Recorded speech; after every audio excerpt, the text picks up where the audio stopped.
Hey everybody, it's the Trout. Hope you're having a great day. As a creative person myself, sometimes I just don't have the ability to write a song, and sometimes I just walk away from it because I want to get away from it. But my guest today, Roger Street Friedman, took a 25-year break from doing what he loved the best, and that's writing and performing music. And he decided after all that time that he wanted to produce and put some music out that was heartfelt, and he used the best people that he could find to perform on it, and he even got a Grammy Award-winning producer to come on and help him make this album, Love, Hope, Trust. It's a personal album for him, and that means it's touching. He talks about his daughter. He talks about all sorts of things that he's learned about, and his life has been touched by these last 25 years. He even talks about my state, Texas. So I hope you enjoy this interview with Roger Street Friedman when he talks about Love, Hope, Trust, his album that just got released. But before we get there, remember, if you like this channel, subscribe to it, like this video, like it. And as always, these videos are all available on a podcast, everywhere that you can get podcasts. So up next, Roger Street Friedman. A 25-year vacation or a 25-year idea that he decided that move forward with a musical career from now on. That's next on The Trout Show.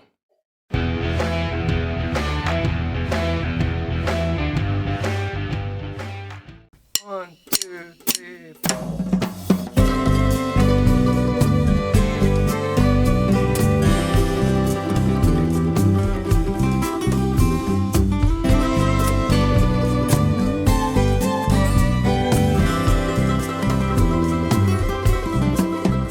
That cold and dark December night.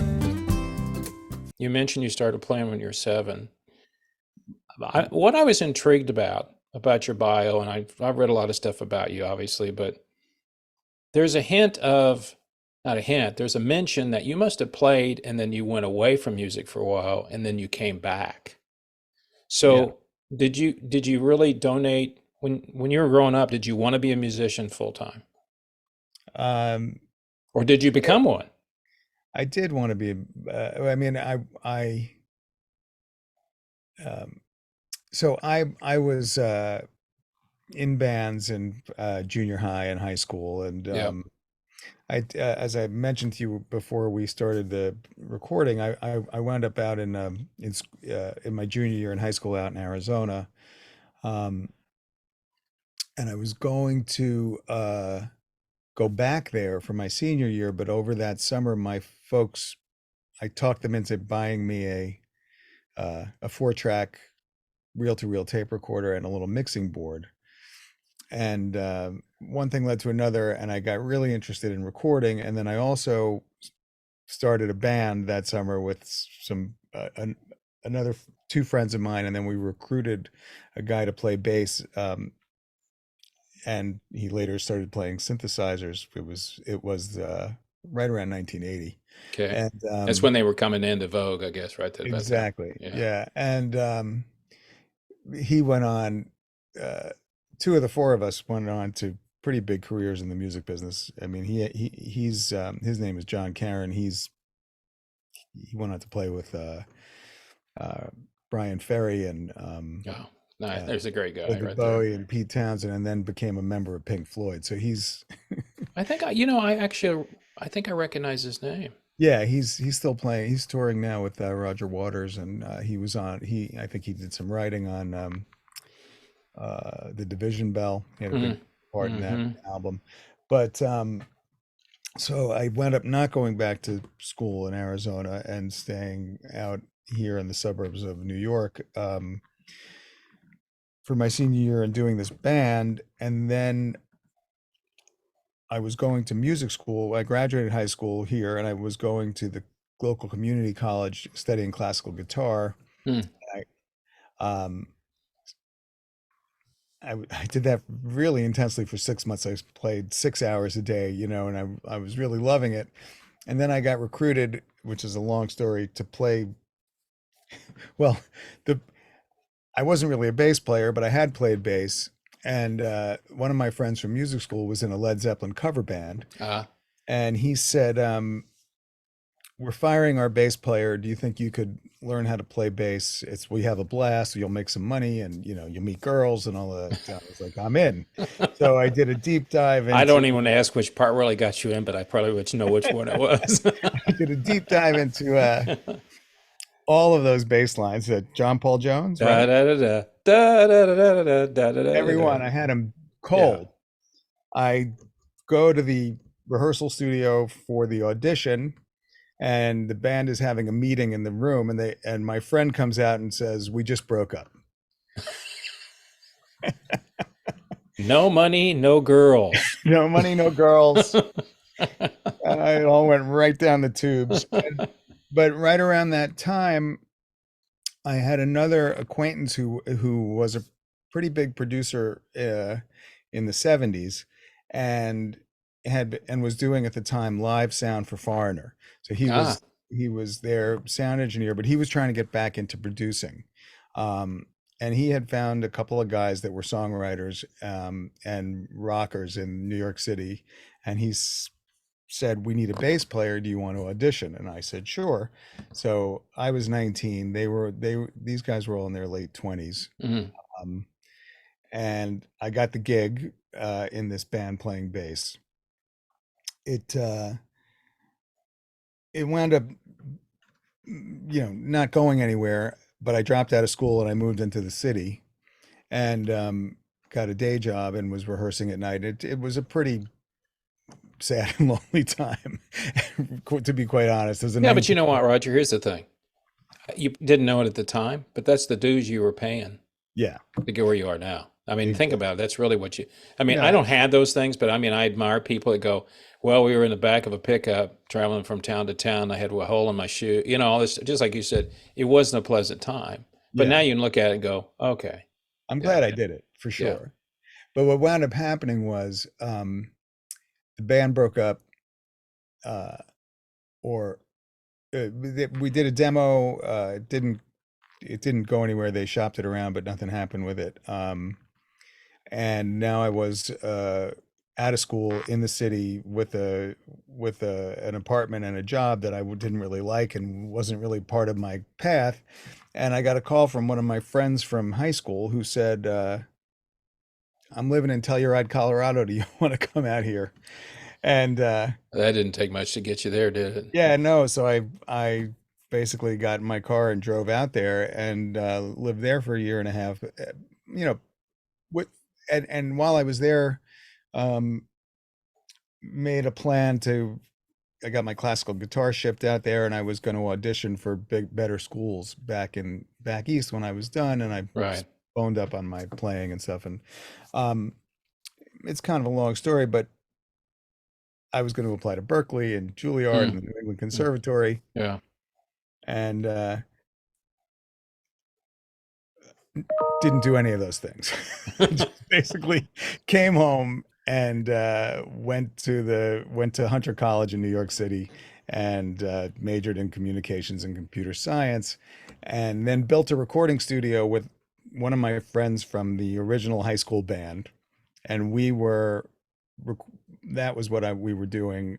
I was going to school during the day, and I was recording local bands at night, doing That's demos. cool. I like that. That's a great Yeah. idea. So I Yeah. got really into engineering, and I was writing songs and recording my own songs, but more engineering and producing for other acts. Um, and you know how life goes. I I loved what we were doing. I loved being in the studio. But my partner and I, um, we weren't really making enough money to support ourselves, Sure. and we were just, we were making enough money to put money into Yeah. equipment. Pay for your hobby. And then when that happens, there was some tension came up, and he and I had a little bit of a falling out. And I was like, you Yeah. know what? I'm going to just bail. So he bought me out, basically paid for the equipment that I had paid for, um, and I got a job, and then 25 years went by. I recognize that. Yeah. Yeah. I recognize it. So, um, And it wasn't until and I turned that job into a pretty successful career. And it wasn't until 2004, uh, when my dad passed away, um, which was the first person in my life that I was really close to, that I He lost. was pretty, must have been pretty young too. He wasn't, because You were an elder child. I mean, elder I was a father. late in Okay. life. I was a late in life baby. Okay. All right. I was the youngest of four, and my oldest brother is 18 years older than I am. Ah, So, yeah, I see. Yeah. um, but so he passed away the next year. I got married to Peggy, who I'm still married to, and then in 2006, when we were expecting our first child, 2 weeks before our daughter was born, my mom passed away Mm, suddenly. And and then Allie was born, and it was like depths of despair, height of joy, like roller cycle of coaster. life, roller Yeah. coaster ride, Yeah. and Yeah. just Sure. something cracked open, and I started writing songs. And maybe when Allie was about two, thinking like right around 2008, we had a babysitter whose husband had a demo studio in their house in Brooklyn. And I played her a song that I'd written, and she said, "You should go, record that with Stan. He'll like produce it for you. He's a drummer and he has a studio." Yeah. And Yeah. um, I hadn't been in a studio for 25 years ish, um, and I was playing and singing into the microphone, doing the scratch track, Mm-hmm. and it was like one of those scenes in a movie where the world just goes from black and white to color. Mm-hmm. And I had an epiphany that, fuck, this is what I was supposed to do. Yeah. And I stopped doing it. And I just left a whole part of myself behind. So I made the decision right then and there to just do as much as I could.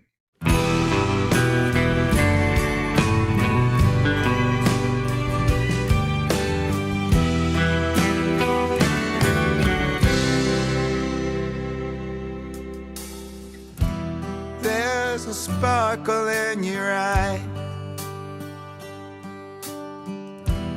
There's a world outside this door.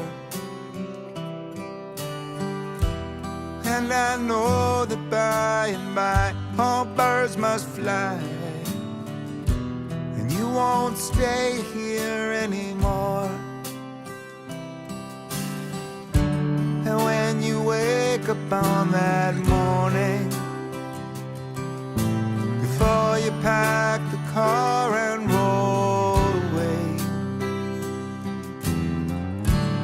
when your brand new day is dawning,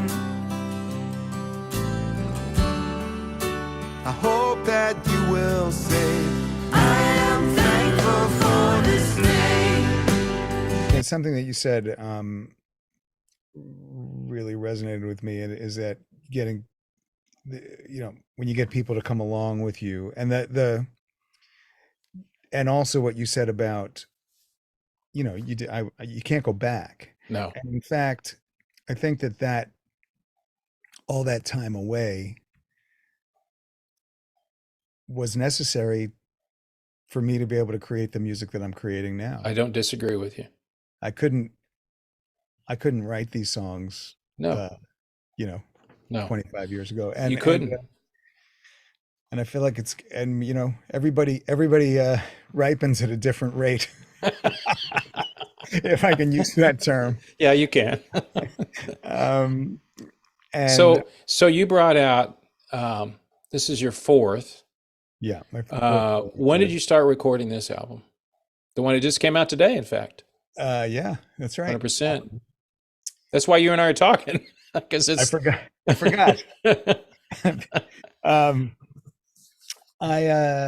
We started recording, I believe, right at the end of March, Okay. and it took us, I would say, about 4 weeks from basic tracks to Finished overdubs. product. Yeah. And then there was mixing and mastering and all that stuff. Yeah.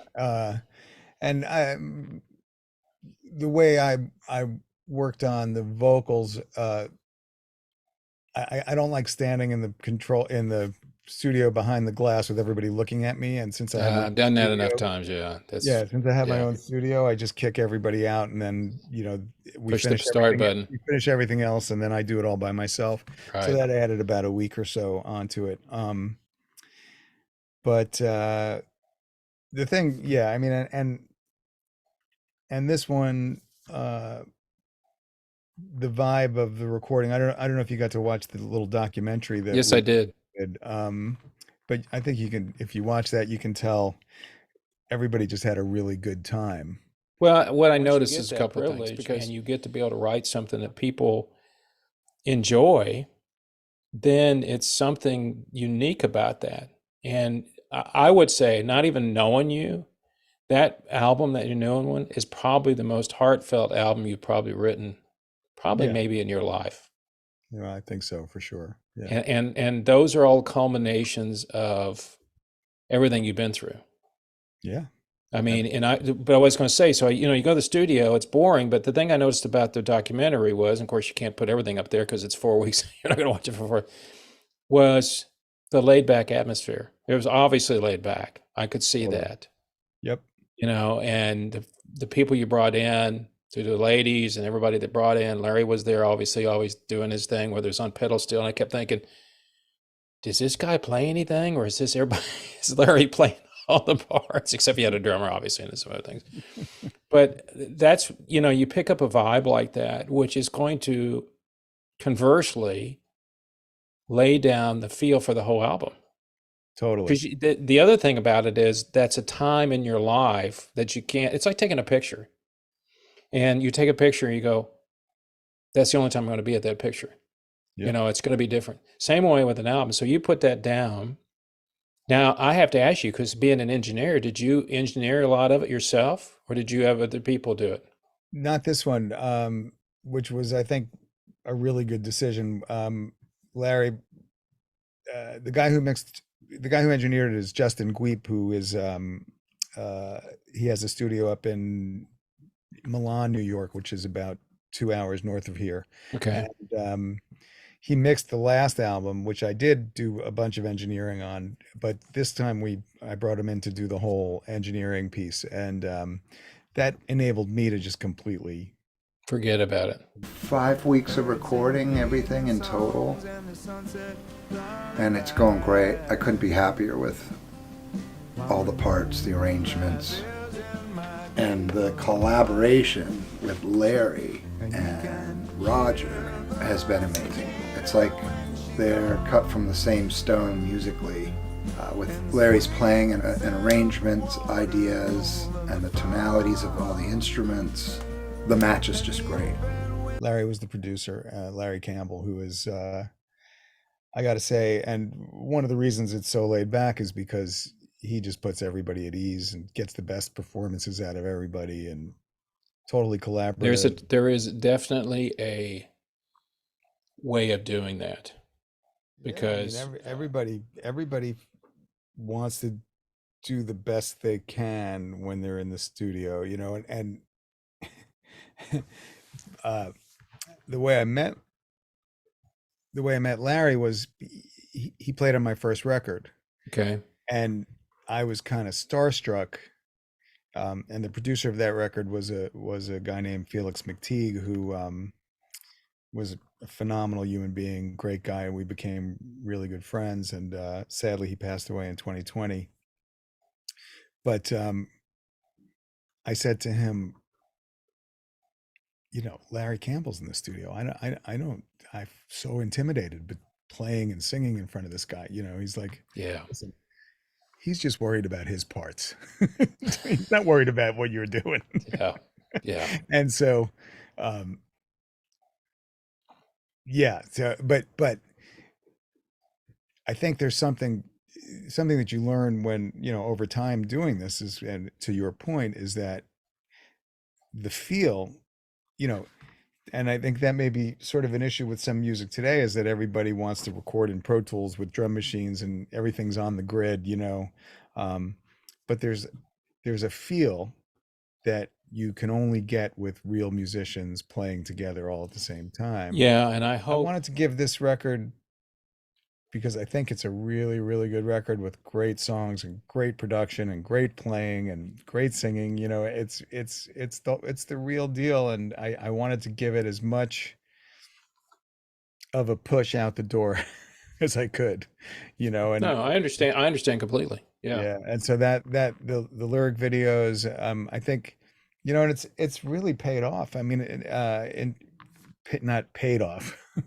I know what you mean. I know what you This mean. is not a this is not a lucrative No. operation here, but in terms of what you bringing it back full circle to what you said earlier about doing it where people respond and you can bring them along with you. I mean, just the Love Hope Trust video and the Annabelle video, they've already got, you know, not a ton of views, but They're getting there. hundreds and hundreds of views, Yeah, it's a lot.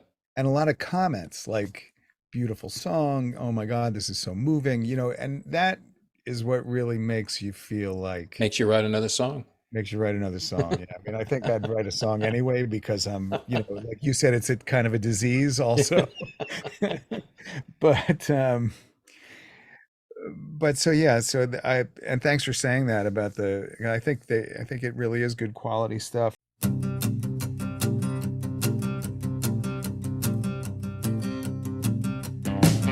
Let's go back to the beginning. Time to pay some rent. All this time we've been moving. Hard to believe where we went. Troubled hearts and spinning wheels. Trouble blowing out and in. The butterflies in my stomach. Wonder when this too shall end. We need love, hope, and trust. Try and we may, try and we must.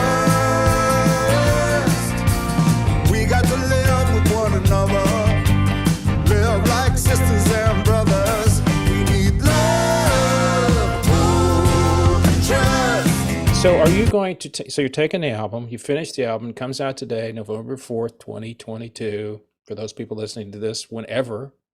Are you gonna, I didn't see any tours on there, but are you gonna start supporting it with some playing out, obviously? Yeah, the plan is to start booking dates for January and you know, and the spring and summer for Now, sure. do you have enough people that you have a band that you can go to? I mean, obviously the I have guys a- that come in here, some of them are different than the ones you take on tour with you. Well, the drummer and the bass player are my regular band, Okay. my regular bandmates, and yeah, I have a band. A lot of the stuff I'll do is going to be solo acoustic or duo or trio kind of thing. That's cool. But I really like that. I really do. It is, yeah. It's a good way to put over the songs, and it's good for you know, the full band gigs are just I can't support a full band on tour. Yeah, I know. It's for any length of time. No. Whereas the solo acoustic or the duo is totally doable. Yeah. It's funny you said earlier you were talking about, you know, the young guys that can get in the car and go, and I was talking to Larry about it. I said, do you still like playing? He goes, I like the hour and a half that I'm playing, but I hate everything else about it. I've actually heard other people say the same thing. But I have never gotten that out of my system. So when I've toured, you know, I've toured Yeah. as far south as Huntsville, Alabama, all the way back up to Maine, you know, Boston, Maine. Right. And like, if I do an 8-day tour on the ninth morning, I'm like, all right, where are we going next? But it's home, you know, which I love. Going home, you're done. The thing is, I never got it out of my system, and I just love being on the road. I mean, I've always loved it. The summer I was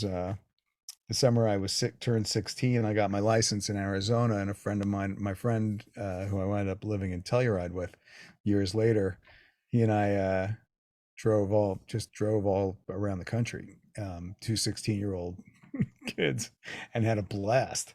And I just have always loved being on the road. So I think that's a sickness. I think you need to talk to somebody. yeah. Well, Because in my previous life, I traveled a lot by plane, and occasionally I'd forget where I was because I was from one place to the other. and I was glad to get home. But like you said, you haven't got it out of your system yet. I haven't got, but and there's nothing like the playing show after show after show. I mean, like Well, you just get better and better and better too. you get That's better. the other thing about it. You get better, you get more comfortable, and you get into the you stop thinking about the mechanics of what you're doing, and you just do it, you know. Yeah. And the performances are better. And I do a lot of writing while I'm on the road as well, you know, because there's a lot of downtime. Sure. All right, brother. Go You get have a in the great basement. weekend, and Thanks, you too, man. Great to meet you. nice meeting you, and we'll be in touch. All right, man. Take care of yourself. See ya. Take it easy. Bye. Bye.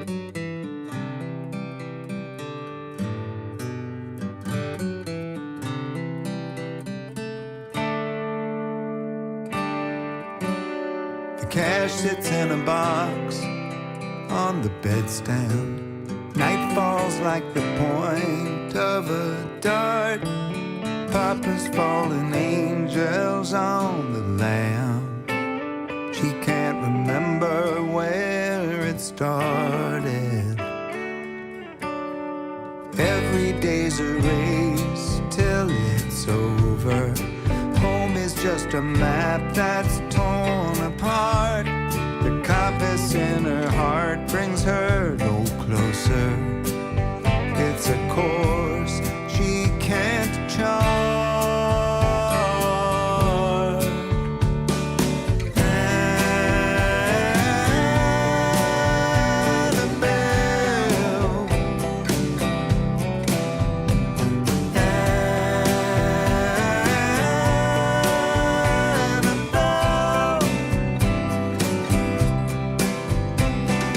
Eyes as deep as the pool of the wishing well.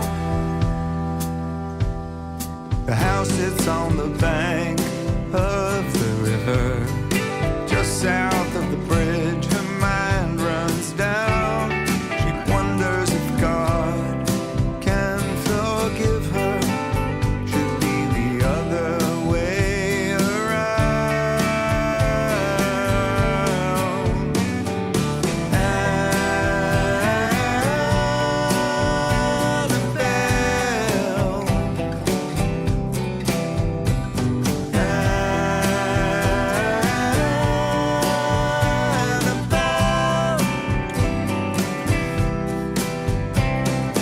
Eyes as deep as the pool of the wishing well.